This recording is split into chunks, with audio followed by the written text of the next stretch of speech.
दोस्तों, ये अजीब वाकया एक मौलाना साहब के साथ पेश आया। मौलाना साहब बच्चों को कुरान पाक पढ़ाया करते थे।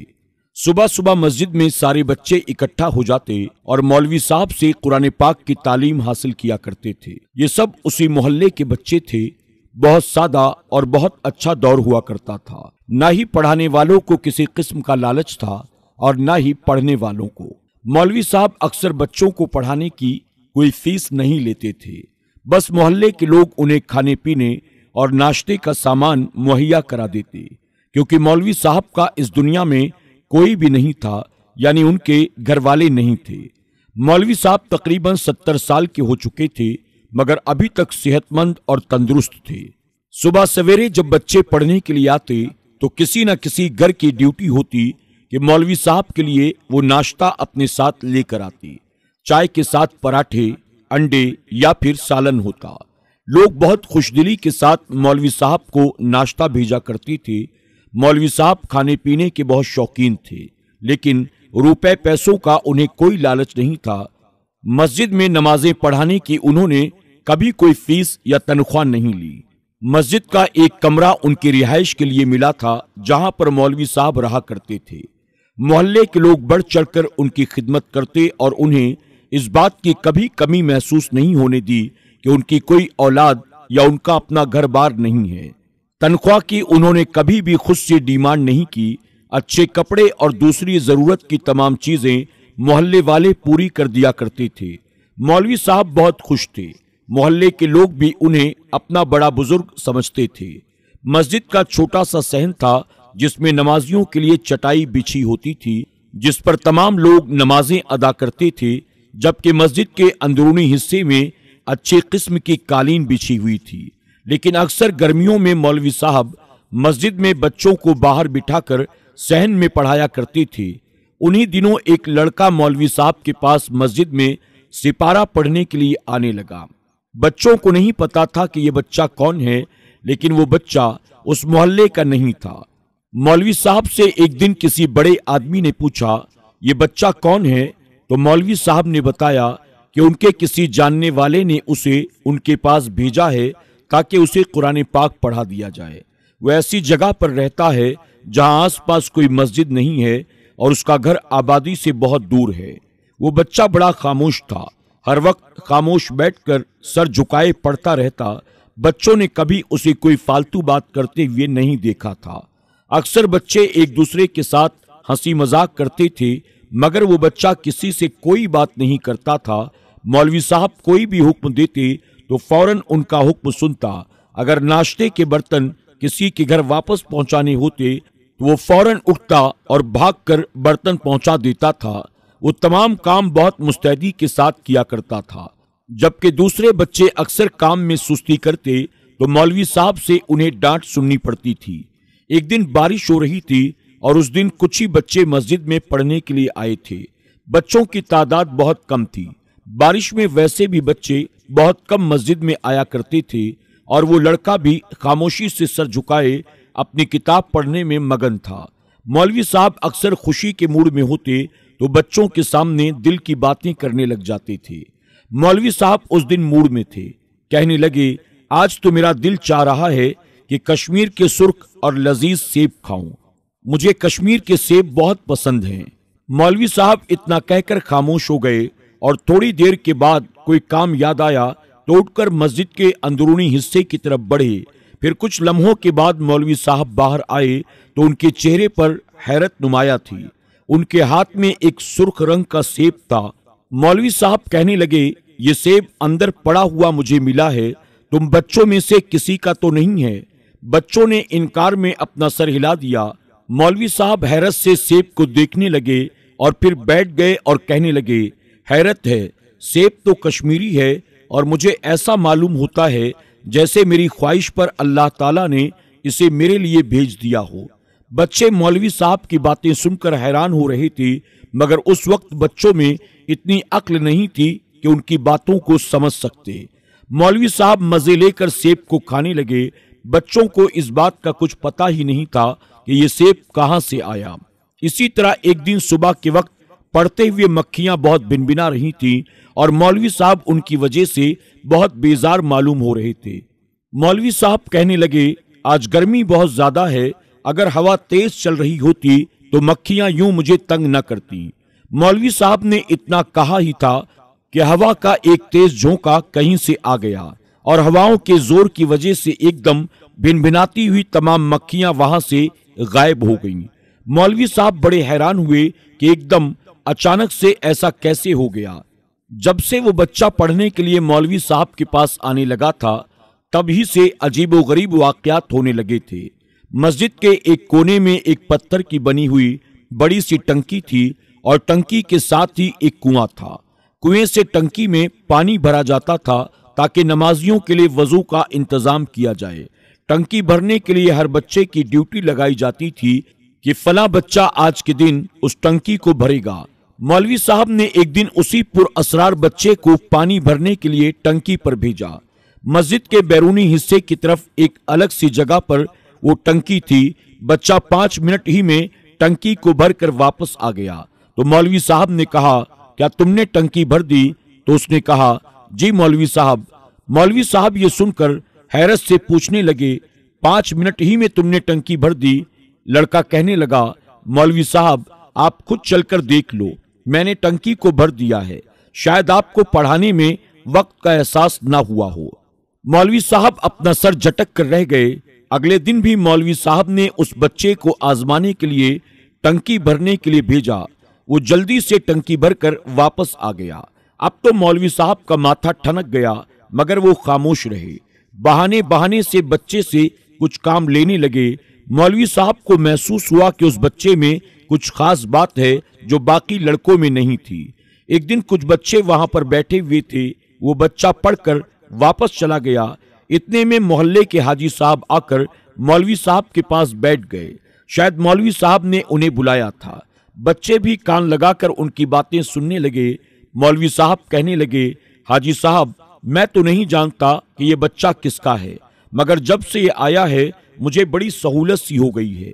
मेरा हर काम यूं कर देता है जैसे इसके पास कोई अलादीन का चिराग हो। हाजी साहब उनकी बात सुनकर हक्का बक्का रह गए। वक्त गुजरता चला गया और फिर उसके बाद उस बच्चे को कभी नहीं देखा गया। इस बात को कई साल गुजर गए। मौलवी साहब बहुत बूढ़े और बीमार हो गए। अब वो मस्जिद में नमाज भी नहीं पढ़ाया करते थे। अक्सर औकात अपने कमरे ही में चारपाई पर पड़े रहते थे। जो बच्चे पहले मौलवी साहब के पास पढ़ा करते थे वो अक्सर मौलवी साहब के पास चले जाते, उनकी दिलजोई करते, उनसे गुजरे जमाने के किस्से सुनते। एक दिन मौलवी साहब उन बच्चों को बताने लगे, क्या तुम्हें वो लड़का याद है जो मेरे पास कुरान पाक पढ़ने के लिए आया करता था? तो बच्चों ने झट से कहा, जी मौलवी साहब हमें याद है। तो मौलाना साहब कहने लगे, क्या तुम जानते हो वो लड़का कौन था? बच्चों ने ना में जवाब दिया। मौलवी साहब थोड़ी देर खांसते रहे और फिर बोले, वो लड़का जिन्नात में से था। ये सुनकर जो बच्चे मौलवी साहब की बातें सुन रहे थे वो हैरत से उछल पड़े और कहा, मौलवी साहब आप ये क्या कह रहे हैं? मौलवी साहब कहने लगे, हाँ बिल्कुल वो लड़का जिन्नात में से था। इस बात का मुझे इल्म शुरू में नहीं था, मगर बाद में मुझे पता चल चुका था। उस लड़के ने मेरे पास आकर मुझे किसी शख्स के बारे में बताया था कि मैं उसकी बसासत से आपके पास आया हूं और आपसे कुरान पाक पढ़ना चाहता हूं। चूंकि वो एक मुसलमान था इसलिए मैं उसको कुरान पाक पढ़ने से रोक नहीं सकता था, क्योंकि ये सवाब का काम है। और दूसरा, मैं जानता नहीं था कि वो जिन्नात था या इंसान। मैंने उसे पढ़ाना शुरू कर दिया और उसकी हैरत अंगेज और छोटी छोटी कारस्तानियों का अंदाजा मुझे धीरे धीरे होने लगा। एक दिन उस लड़के ने मुझसे कहा, मौलवी साहब हमारे घर खत्म शरीफ है, आपको हमारे साथ चलना होगा और खत्म पढ़ाना होगा। मैंने हामी भर ली और उसे शाम का वक्त दे दिया। वो बच्चा मुझे शाम के वक्त लेने के लिए आ गया। मैं उसके साथ उसके घर की तरफ चल पड़ा। मुझे नहीं मालूम था कि उसका घर किस तरफ है। स्टेशन की रेलवे लाइन पार करने के बाद हम काफी देर तक पैदल चलते रहे और हम एक वीरान इलाके में दाखिल हो गए। मैं बड़ा हैरान था कि वो मुझे लिए कहाँ जा रहा था। मैंने परेशानी से कहा, तो मुझे कहाँ लेकर जा रहे हो? वो कहने लगा, मौलवी साहब आप परेशान ना हो, मैं आपको वापस छोड़कर आऊंगा। वो मुझे लिए हुए एक वीरान जंगल में दाखिल हो गया। अब तो मैं परेशान था, चल चल कर थक चुका था। वो मुझे एक छोटी सी गार के सामने ले गया और कहने लगा, मौलवी साहब, यही मेरा घर है। ये सुनते ही मेरी हैरत की इंतहा न रही कि वो इंसान होकर इस गार में रहता था और वो भी इस वीराने में। बहरहाल उसके कहने पर मैं उसके साथ उस गार में दाखिल हो गया। मैंने खुद पर काबू किया, उसके साथ अंदर चलता गया।